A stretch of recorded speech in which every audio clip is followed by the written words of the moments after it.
Hello guys, ayan magluluto ako ng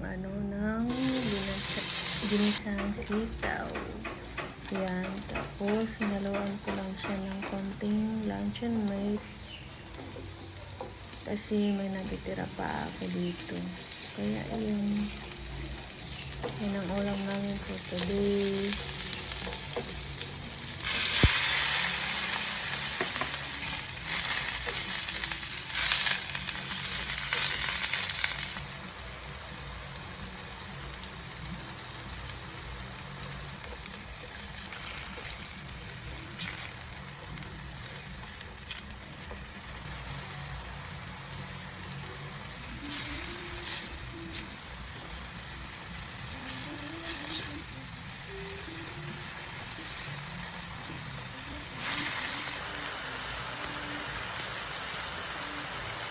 Ganito guys.